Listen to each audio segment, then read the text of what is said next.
సదాశివసమారంభాం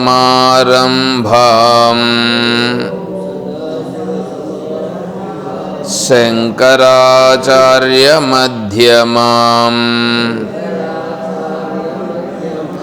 తత్వవిదానందపర్యంతం వందే గురుపరంపరాం.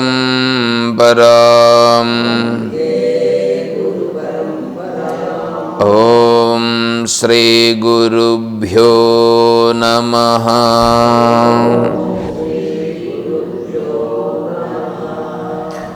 పూజ్య గురుదేవులు తత్వవిదానంద సరస్వతి స్వాముల వారి దివ్యచరణ అరవిందములకు ప్రణమిల్లుతూ పరిపూర్ణ పరబ్రహ్మస్వరూపులకు ప్రియాత్మ బంధువులరా ఓం.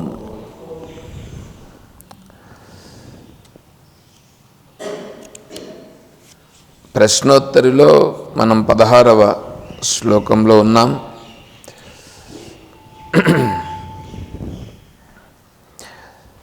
జ్ఞాతుం న శక్యం చ కిమస్తి సర్వై యోషిన్మనో యశ్చరితం తదీయం కాదుస్త్యజా సర్వజనైః దురాశా విద్యావిహీనః పశురస్తి కోవా.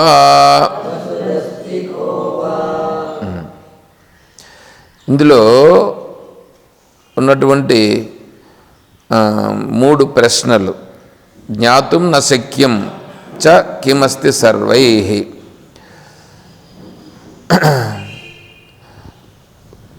అన్నింటిలోకెల్లా మనము తెలుసుకోవడానికి వీలు కానటువంటిది. నేను తెలుసుకున్నాను అని అనుకొని భ్రమపడి నిజంగా తెలుసుకునేదానికి మనము తెలుసుకున్నాను అనుకుంటే ఆడ చూస్తే నిజంగా తెలుసుకొని ఉండం. అదేంటంటే స్త్రీ యొక్క మనస్, ఆమె ప్రవర్తన. అది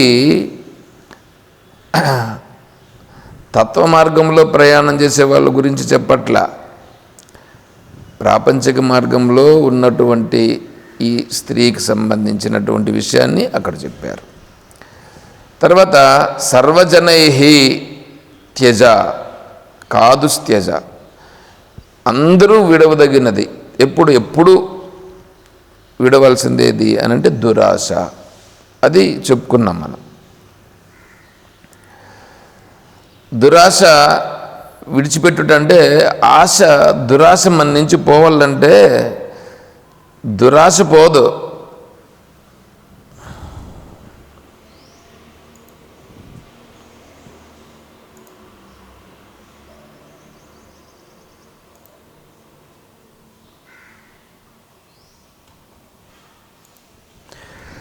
దురాశ పోదు.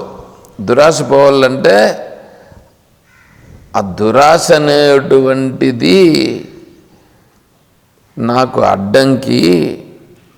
భగవంతుని యొక్క తత్వాన్ని నేను చేరాలి, ఆ భగవంతుని అండే నాకు కావాలి అని నిజంగా ఎవడి హృదయంలో అయితే పరిపక్వమవుతుందో వాడికి పోతుంది దురాశ. అంతేగాని ఆ దురాశను విడిచిపెట్టు, వైరాగ్యం కలిగి ఉండు, ఇవన్నీ చెప్తారు కానీ ఉంటారా? మనం ఎంత చెప్పినా జరుగుతుందా? అది ధనము పైన ఆశుద్ధయ ఎన్ని ఉపన్యాసాలు చెప్పినా కూడా జరుగుతుందా?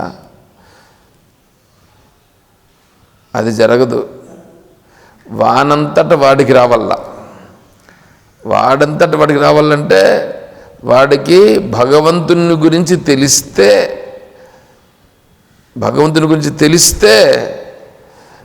మీరేం చేస్తారంటే, అమ్మగారు మీరు ఇట్లా తిరగండి, మీరే అది అట్లా అట్లా కూర్చోండి. భగవంతుని గురించి నా అంతటా నాకు అనిపించాలా, ఏమని? నేను భగవంతుని తెలుసుకోవాలా. అదెందుకు చెప్తారు చూడండి, పండేసి పంగనామాలు పెట్టినంత మాత్రాన వాడు దాసరి కాదు. నామాలు ఊరు పెట్టుకోవాలా, వానంతట వాడు పెట్టుకుంటే అది నిలుస్తుంది. అదేవిధంగానే ఇక్కడ కూడా నా అంతటా నాకు ఏర్పడాలా, భగవంతుని యొక్క గొప్పతనం తెలియాలా, గుర్తించాలా. భగవంతుని యొక్క గొప్పతనము గుర్తించి అందువలన నేను ఈ ప్రపంచాన్ని నిరసిస్తున్నానని నిరసించాలి. అంతేగాని ప్రపంచాన్ని నిరసిస్తున్నాను, దీనివల్ల నేను భగవంతుని పట్టుకుంటాను అనేటువంటిది ఒకటి ఉంది. తత్వసాక్షాత్కారము, వాసనాక్షయము, మనోనాశమని 3 ఉన్నాయి. మనోనాశం కావాలా, మనోనాశం కావాలనంటే వాసనాక్షయం అయితే మనోనాశం అవుతుంది. వాసనాక్షయం కావాలంటే తత్వసాక్షాత్కారం అయితే కానీ వాసనాక్షయం కాదు. దీంట్లో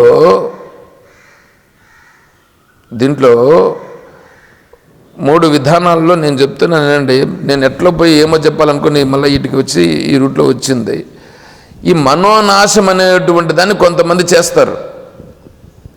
యోగము, ధ్యానము చేసి హఠయోగాది ప్రక్రియలతో ఇలా చేసి మనస్సును నాశనం చేస్తారు. వాసన నాశనం అనేటువంటిది కాకనట్టు. అయ్యా మీరు కొంచెం గమ్మున ఉండండి, మీరు తెలిస్తే కరెక్ట్గా చెప్పండి, లేకపోతే నాకు డైవర్ట్ చేయొద్దు నా మైండ్. నేనేదో ఒక పాయింట్లోకి వెళ్ళిపోతూ ఉంటాను.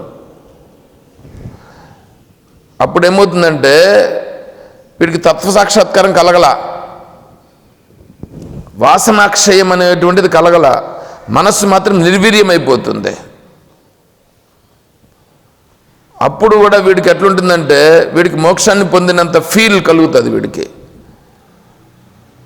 అట్లాంటి వాడి శరీరాన్ని విడిచిపెట్టిన తర్వాత అంధం తమః ప్రవిశంతి ఏ విద్యాముపాసతే తతో భూయివతే తమోయ ఉ విద్యాయాగుం రతాః అని చెప్తుంది ఉపనిషత్తు. వాడు పనికిరానటువంటి ఒక లోకాన్ని వాడు పొందుతాడు, ఆనందంగా ఉన్నానని భ్రమపడుతూ ఉంటాడు. అట్లా కాదు, వాసనాక్షయం కావాల.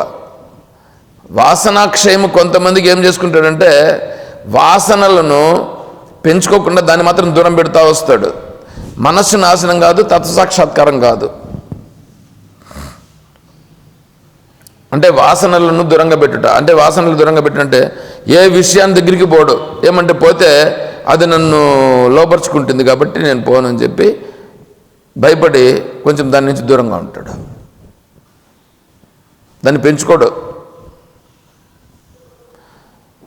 అట్లాంటి వాడికి కూడా ఎట్లా ఉంటుందంటే విషయాల దగ్గరికి పోవట్లేదుగా, విషయాల దగ్గరికి పోవడంలే. అందువల్ల వీడు కూడా ఏంటంటే విషయాల దగ్గరికి పోవడం లేదు కాబట్టి కూర్చొని ఉంటే హాయిగా ఉంటుంది. ఎందుకంటే ఉండేదాన్ని తినుకుంటూ కూర్చుంటాడు. విషయాల దగ్గరికి పోలా, ఆ విషయాల నుంచి కలిగేటువంటి లాభ నష్టాలు ఏం కలగట్లే, గమనం కూర్చో అన్నాడు. తత్వ సాక్షాత్కారం గల జ్ఞానం లేదు, జ్ఞానం లేదు, ఈ విషయాల దగ్గరికి పోలేదు కాబట్టి విషయాలు వీన్ని కృంగదీయుట లేదు. మనస్సు అనేటువంటిది ప్రశాంతంగా ఉంది. వీడు అనుకుంటాడు ఇదే మోక్షం అనుకుంటాడు, అది మోక్షం కాదు. ఇంకొకడు తత్వసాక్షాత్కారం పొందుతాడు. ఆశ నశించడం అంటే ఏమనుకుంటున్నారు, మీకు ఏదో చెప్దామని చెప్పి నేను ట్రై చేస్తే మీ మైండ్లంతా కూడా మీరు చెప్పేటువంటి ఆ సమాధానాలు విని నా మైండ్ డైవర్ట్ అయిపోయి నేను ఏదేదో చెప్పాలని అనుకొని వస్తాను. మీరు చెప్పే సమాధానాలు విని అంత నీరసించిపోతుంది. అందుకని నేను ఇప్పుడు వార్నింగ్ ఇచ్చేసా, మీరు చెప్పొద్దండి.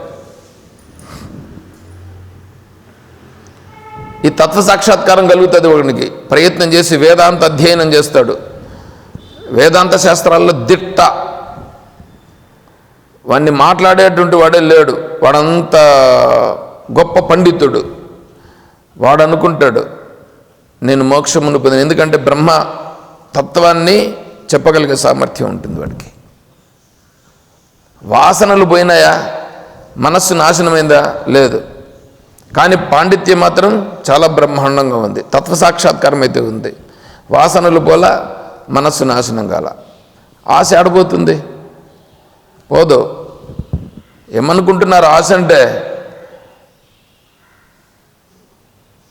ఆశను విడిచిపెట్టు విడిచిపెట్టు విడిచిపెట్టు అంటే ఇదేమన్నా పైన శరీరం పైన ఉండేటువంటి దుమ్మును నీళ్లతో వేసి కడిగినట్లు అనుకుంటున్నారా? లోపల మనసుకు పట్టినటువంటి మాలిన్యం,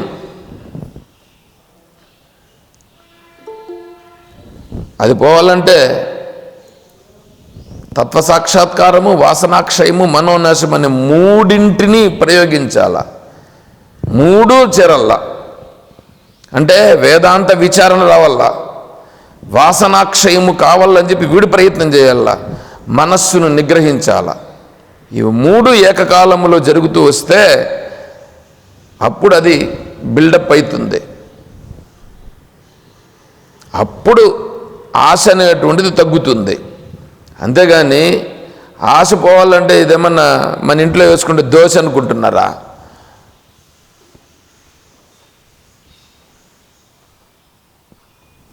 కాబట్టి ఆశ పోవాలి. ఆశ పోవాలి అంటే జ్ఞాన విజ్ఞానము చేత తృప్తిని పొందాలి. అప్పుడు వీడికి ఆశ అనేటువంటిది పోతుంది. సరే, అది అక్కడికి అవుతుంది. తర్వాత ప్రశ్న, విద్యా విహీన పశురస్తి కోవా.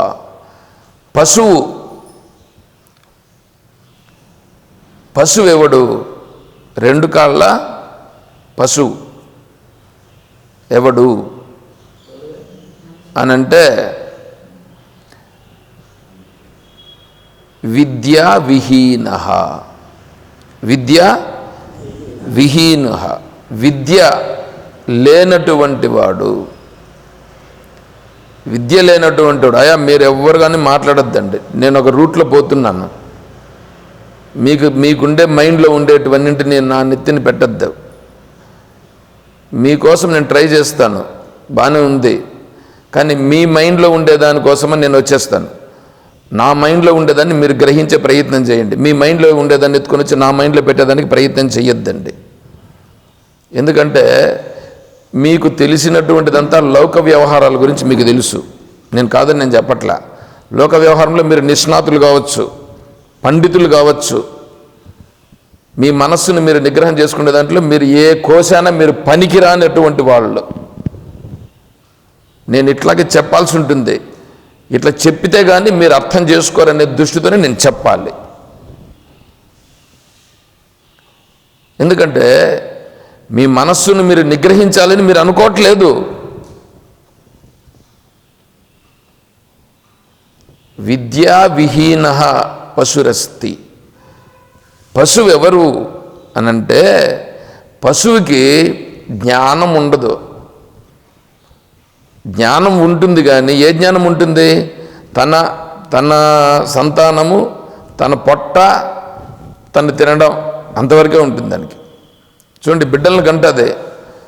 నువ్వేదన్నా కసువు గిసు వేసినప్పుడు తన కొత్తగా కన్నా ఈని ఉంటే దానికి కూడా అది తినేదానికి అవకాశం ఇస్తుంది కసువుని.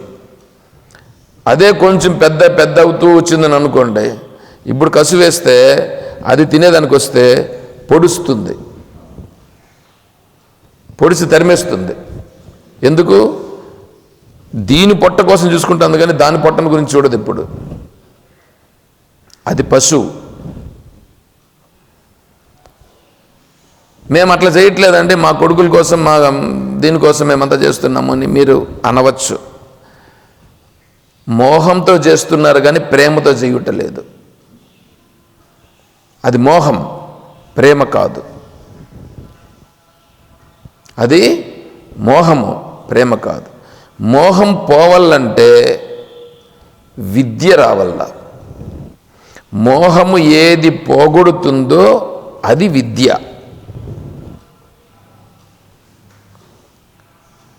అంటే అప్పుడు ప్రేమ ఎలా ఉంటుంది?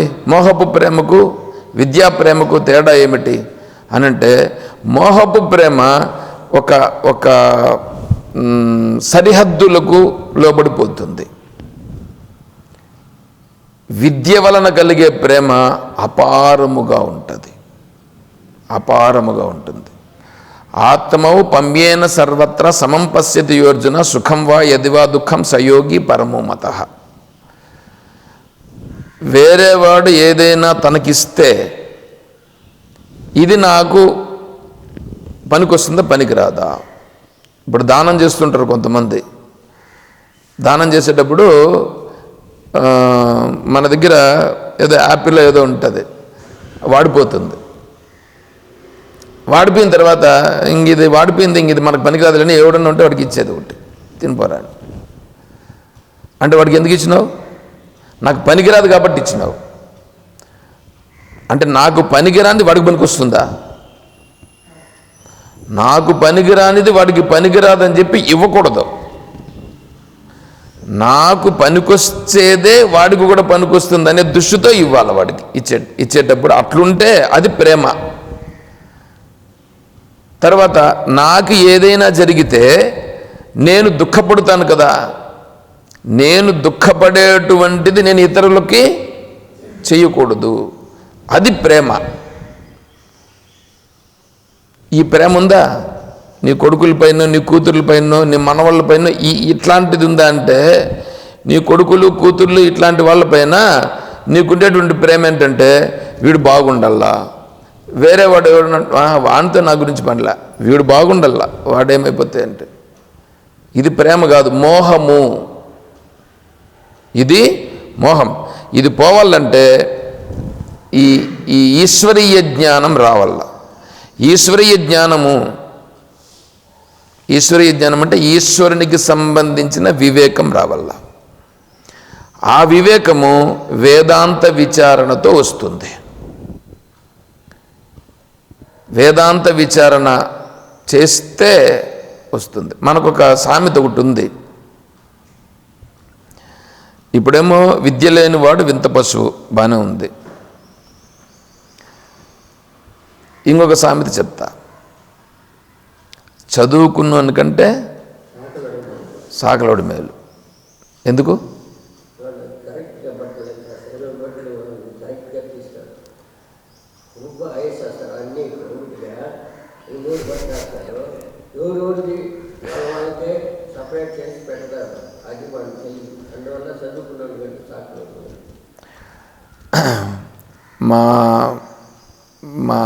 నేను ఒక కథ విన్నా. ఏంటంటే రెడ్లు కాలం కదా, రెడ్డీకరణం ఉండేవాళ్ళు కదా. ఈ రెడ్లు ఇంట్లో బాగా ఐశ్వర్యం ఉంది, బాగా. ఒక దొంగ కూడా వచ్చినాడు దొంగతనం చేయాలని. దొంగతనం చేయాలని వస్తే వాడు దొంగతనం చేసేసాడు. లాస్ట్లో ఎవడో ఒకడు మేల్కున్నాడు, దొంగను పట్టుకునేదానికి పోయినాడు. పట్టుకునేదానికి పోతే వాడు తప్పించుకునే సందర్భంలో వాడిని షర్ట్ పట్టుకున్నాడు. షర్ట్ పట్టుకునే లోపల షర్ట్ చినిగిపోయింది, వాడు వెళ్ళిపోయినాడు. ఆ షర్ట్ చినిగిపోయింది చూడు, అది ఇప్పుడు ఆనవాళ్ళు. ఇప్పుడు దొంగను గుర్తించడం ఎట్లాగా? ఆ షర్ట్ని పట్టుకుంటే మాత్రం ఎలా గుర్తించడానికి వీలవుతుందా? కుదరదు. అప్పుడు ఆ రెడ్డి ఏం చేశాడంటే, ఆ షర్ట్ని చూసినాడు కొంచెం బాగా పరిశీలనగా, దీన్ని గుర్తించడం ఎట్లా? పోలీసు వాళ్ళకి ఇస్తే ఏమన్నా గుర్తిస్తారా? కుక్కలు, పోలీస్ కుక్కలు ఉన్నాయి కదా, అవికి ఇస్తే అవి వెతుకుతాయి కానీ పడతాయి. కానీ అప్పుడు ఆ రెడ్డి సాకలోళ్ళని పిలిపించాడట. ఆ ఊర్లో ఉండే సాకలోళ్ళని, చుట్టుపక్కల ఉండే సాకలోళ్ళని పిలిపించినాడు. పిలిపించి, ఈ షర్ట్ ఎవరితో చెప్పండి. ఎందుకు?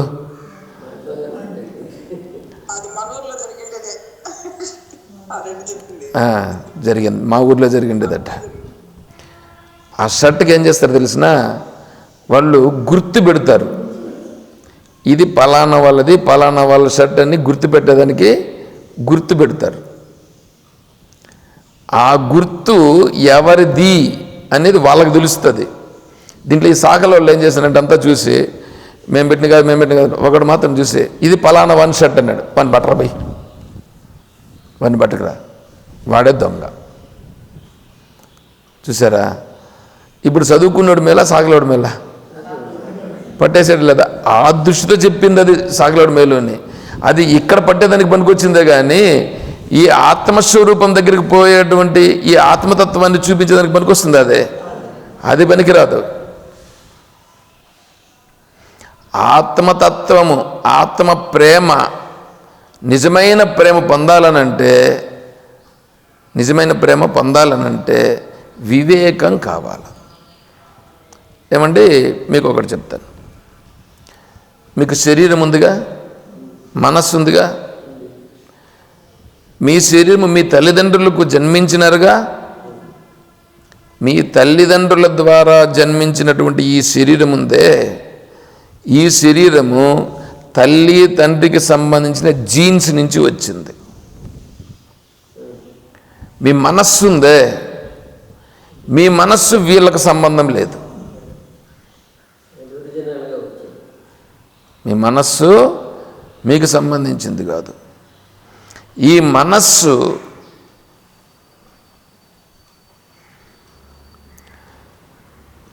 మనస్సు ఒకటే. అన్ని జన్మలకు ఎన్ని జన్మలైనా సరే మనస్సు ఒకటే. శరీరాలు మాత్రం మారుతూ ఉంటాయి. తల్లిదండ్రులను బట్టి ఆ శరీరం మారుతూ ఉంటుంది. మనస్సు మాత్రము మారదు, అది ఒకటే ఉంటుంది. ఎంతకాలం? ఆత్మస్వరూపమును తెలుసుకొని ఆత్మస్వరూప స్థితిలో పొందేటంత వరకు ఈ మనస్సు ఒకటే ఉంటుంది. ఇదే మనస్సే, మనస్సు మారదు, శరీరం మాత్రం ఒకటే. ఇప్పుడు ఒక తల్లిదండ్రులకి నలుగురు సంతానం కలుగుతారు. నలుగురు సంతానం కలిగితే నలుగురు ఒకే విధంగా ఉంటారా? నలుగురు ఒకే తల్లిదండ్రులకే కదా జన్మించినారు.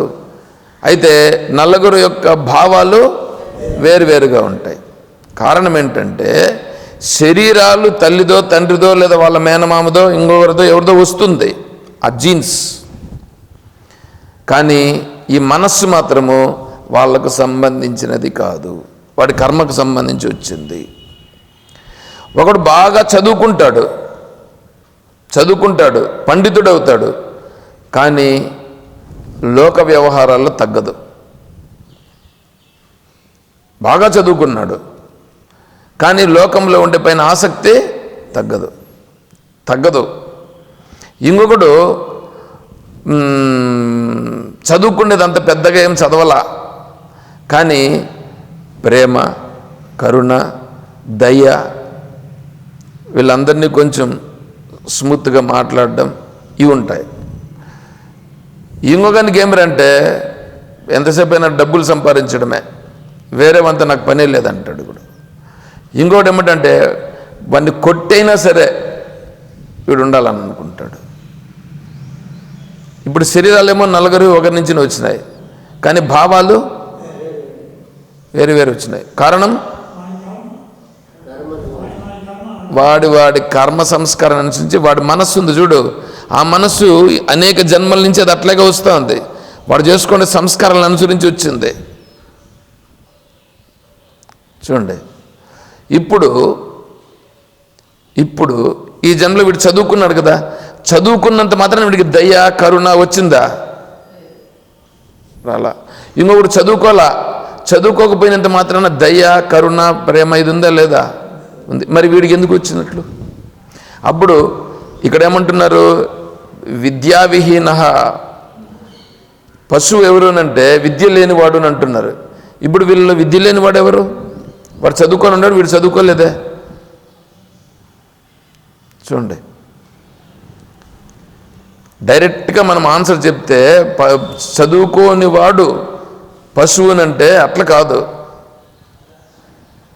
మనస్సుకి ఆ సంస్కారము లేనివాడు పశువు. ఆ సంస్కారం ఎందుకు వచ్చింది? వివేకంతో వచ్చింది. ఆ వివేకం ఇంతకు ముందు జన్మలోనే వాడు సంపాదించుకున్నాడు. ఇంతకు ముందు జన్మలోనే సంపాదించుకున్నాడు కాబట్టి ఆ మనస్సుకు అది పట్టి ఉంది ఆల్రెడీ. ఆ పట్టి ఉన్నటువంటి సంస్కారం అనేటువంటిది ఉందే, ఆ సంస్కారం ఇప్పుడు ఆల్రెడీ అది ఆటోమేటిక్గా వచ్చింది. దాని స్వభావం పనిచేస్తూ ఉంది. శరీరం మాత్రం వీళ్ళతో కలిసి పుట్టాలని కాబట్టి అది పుట్టింది. స్థూల శరీరం అనేటువంటిది రావడానికి శుక్రశోణితాకార పంచమహాభూతములు అనేటువంటివి ఉపాదాన కారణమైతే, వాడి యొక్క కర్మ సంస్కారాలు అనేటువంటి నిమిత్త కారణాలు. ఊరికే రావట్లేదు. స్థూల శరీరాన్ని చూస్తే నిన్ననో మొన్న అడిగాను, ఈ శరీరం చూస్తే ఏం గుర్తు రావాలా అని అంటే ఏం చెప్పినా నేను, ఏమన్నా గుర్తుందా మీకు? ఈ శరీరాన్ని చూస్తే ఏం గుర్తు రావాలండి?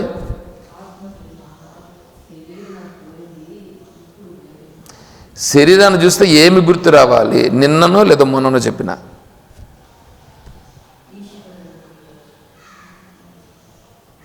కర్మ గుర్తు రావాలయ్యా.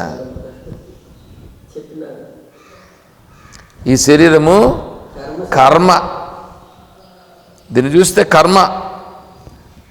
ఇది కర్మతో బంధింపబడి ఉందా లేకపోతే ఇంక వేరే ఏమన్నా ఉందా?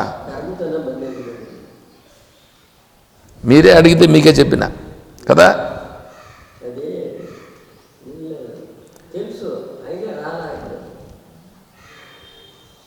కానీ మనం శరీరాన్ని చూస్తే కర్మ అనుకుంటున్నామా? నేను కర్మలో ఉన్నానని అనుకుంటున్నామా లేకపోతే మేకప్లు చేసుకుని తిరుగుతున్నామా? అది రావాలంటే అది వివేకం రావాల. ఆ వివేకం అది కలిగి ఉంటే వాడిప్పుడు వివేకం కలిగిన వాడు. సరే, వీళ్ళందరికీ ఖచ్చితంగా ఉండాలని ఏం సిద్ధాంతం ఏం లేదు. అంత సులభంగా రాదు. అది రావాలనంటే ప్రయత్నం చేయాల. ప్రయత్నం చేసి మానవ జన్మ ఇచ్చింది దానికే. మానవ జన్మ ఇచ్చినారు. ఆ మానవ జన్మను ఉపయోగించి తెలుసుకో. బుద్ధి ఉందిగా, బుద్ధి ఇచ్చారుగా. బుద్ధి లేదా? అందరికీ బుద్ధి ఉంది. ఆ బుద్ధిని దేనికి ఉపయోగిస్తున్నారు? ప్రపంచంలో బాగా లోతుగా వెళ్ళిపోయేదానికి ప్రయత్నం చేస్తున్నారు. జన్మ సుకృతం ఉంటే మంచిదే, ఒకవేళ లేదు ఇప్పుడు ప్రయత్నం చెయ్యి. ఇప్పుడు తెలుసుకో. జన్మాల్లో సుకృతం ఉంటే ఆటోమేటిక్గా ఉంది, బాగానే ఉంది. జన్మాంతరంగా లేదని చెప్పి గమనం ఉండమ్మా, అన్నం తినకుండా గమనం ఉండమ్మా, ప్రయత్నం చేస్తాంలా. అదేవిధంగా దీనికి కూడా ప్రయత్నం చెయ్యి. మళ్ళీ ఇంకొక విషయం చెప్తా. మిమ్మల్ని ఒక ప్రశ్న అడిగినాను నేను నిన్న మొన్న. ఓంకారం చెప్తే మీకు తృప్తి కలగాలి అని చెప్పినాను. తృప్తి కలగట్లా, మీరే ఒప్పుకున్నారు. ఫస్ట్లో చెప్పేటప్పుడు ఓంకారం ఒక విధంగా చెప్తాము, చివరికి వచ్చేటప్పటికి నీరసంగా చెప్తాము అని. ఏమండి నేను అడుగుతున్నా, ఏమయ్యా మీరు చిన్నప్పుడు మీకు తల్లిదండ్రులు ఉన్నారు కదా, తల్లిదండ్రులు మీరు పుస్తకాలు కానీ లేదా పెన్సిల్ కానీ ఏదో సైకిల్ కానీ ఏదన్నా కొనుక్కోవాల్సిన సందర్భంలో తల్లిదండ్రులను అడిగారా లేదా? అడిగినారు. అడిగినప్పుడు రై ఇప్పుడు లేదురా, దాన్ని చూద్దాంలే మళ్ళీ చూద్దామంటే, లేదా పిక్నిక్ ఏదన్నా పోయేటువంటి సందర్భంలో కానీ లేదు వద్దు అని అంటే, అప్పుడు మీరు ఎందుకు లేదంటావు, ఎందుకు నువ్వు ఇవ్వవు అని ఎప్పుడైనా మీరు అడిగారా లేదా? తల్లిదండ్రులను అడిగారా లేదా? నాకు నువ్వు ఇవ్వకపోతే ఇంక ఊరిస్తారు అని కూడా అడిగి ఉంటాం.